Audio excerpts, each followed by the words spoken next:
Delta, lagunes, marais, salins, oasis, lacs forment ce que l'on appelle les zones humides. La Camargue est la plus importante des zones humides de France. Ici, plus de 140 espèces de vertébrés vivent. Nous voici sur le domaine de la Tour du Valat. La Tour du Valat, c'est un institut de recherche en plein cœur de la Camargue. Des bâtiments, bien sûr, mais aussi et surtout 3000 hectares de zones humides. Et là-dessus, il y a 1845 hectares qui sont classés en réserve naturelle régionale, avec un statut de protection. Avec nous, pour en parler, Marion Lourenço. Elle est guide. Ici, au premier coup d'œil, tout peut paraître plat. Et ce milieu-là, on l'appelle Là, on est sur une mantille. Une mantille. Ouais. Recouverte d'une pelouse, c'est ça. Et on est sur des pelouses. Une mantille, c'est une minuscule surélévation, les dunes intérieures de la Camargue. Ce milieu sauvage est malgré tout entretenu par les pratiques de l'homme, comme celle de l'élevage. Plus de 230 taureaux vivent en liberté à la Tour du Valat. Et alors ce qu'on voit là, pourquoi y a-t-il 2 petits carrés là? Alors ça, il y a eu à un moment donné une étude pour se rendre compte un peu de l'impact du pâturage et du taureau et du cheval sur les milieux, oui. Et aussi du lapin. Donc on voit sur le premier exemple un endroit qui est juste mis en défend du taureau et du cheval. Donc on se rend compte, si jamais on ne les avait pas sur le milieu, l'évolution que pourrait avoir la végétation. Et derrière, on a, sur notre gauche en arrière-plan, là on a vraiment aussi un endroit qui est mis en défend du lapin. Donc on se rend compte aussi également de l'absence de lapin sur l'évolution du milieu, sur la végétation. Le développement un peu plus important. Donc ça veut dire que sans ces animaux-là, on aurait un territoire, un terrain qui se refermerait complètement. Ça ne se fait pas du jour au lendemain, mais à terme, c'est effectivement les objectifs de présence sur ces troupeaux pour maintenir un milieu ouvert. Ouais. La Camargue, c'est aussi un nombre incroyable d'étendues d'eau. Et le marais, il est juste là-bas. Oui. Son nom, c'est quoi alors? Le Saint-Seurin. Le Saint-Seurin. Un lieu d'hivernage pour des milliers d'oiseaux. On arrive justement là dans l'enceinte où on est caché, les oiseaux sont juste derrière, on les entend. Et eux nous ont pas, ils ont peut-être entendu des sons, mais on ne les dérange pas, ils ne nous voient pas, il n'y a pas eu de comportement de fuite. Donc ils sont tranquillement en train de communiquer entre eux, d'avoir leur comportement sans qu'on les dérange. Et là, à l'oreille, tu reconnais ce qu'il y a autour de nous? Alors, on entend les flamands plus au loin, devant on a les sarcelles. Surtout. Ils sont combien là? Alors au dernier comptage, sur l'ensemble du marais, on est arrivé à 11 000 oiseaux. 11 000 oiseaux? Ouais. Ah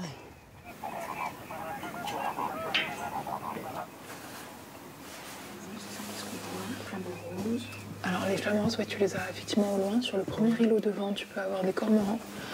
Et il y a une oie aussi plutôt sur la gauche, une oie cendrée. Et au loin, on voit du coup plusieurs nappes d'espèces différentes de canards qui peuvent venir ici.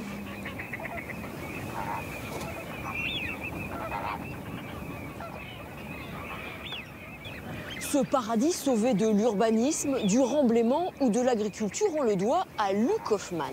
En 1948, ce naturaliste suisse, passionné d'ornithologie, décide d'acquérir cet immense domaine. Son but, préserver les zones humides.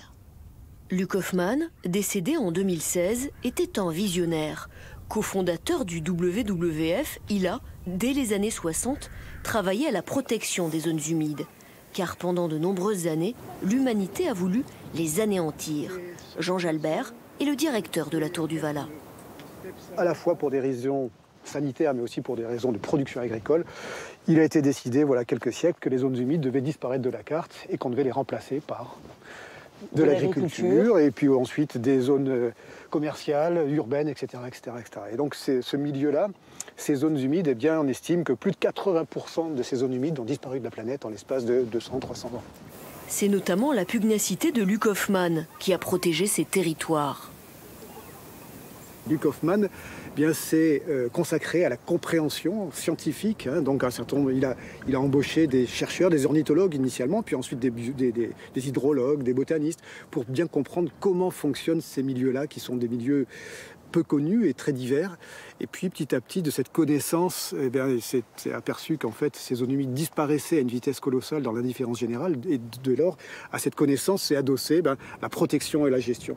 Et donc Luc Hoffmann a été effectivement l'instigateur, le porteur, la personne qui a incarné la cause de ces zones humides pendant tout le XXe siècle et début du XXIe.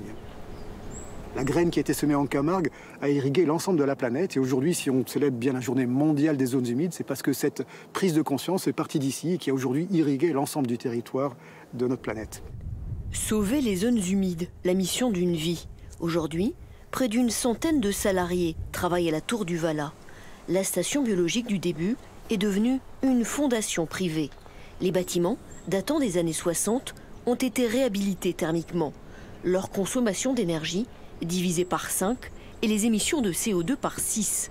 Et dans les murs, de la balle de riz. C'est quelque chose qui est très riche en silice, qui ne pourrit pas, voilà, qui est très stable dans le temps et qui a vraiment des intérêts thermiques très très forts. Voilà. Et en plus, l'intérêt, c'est que c'est produit localement. Donc c'est une ressource qui est à moins de 5 km d'ici, qui est valorisée. Donc là, on a toute la façade sud, plus de 100 mètres. On a ces caissons et qu'on peut remplir au fur et à mesure du tassement de cette matière.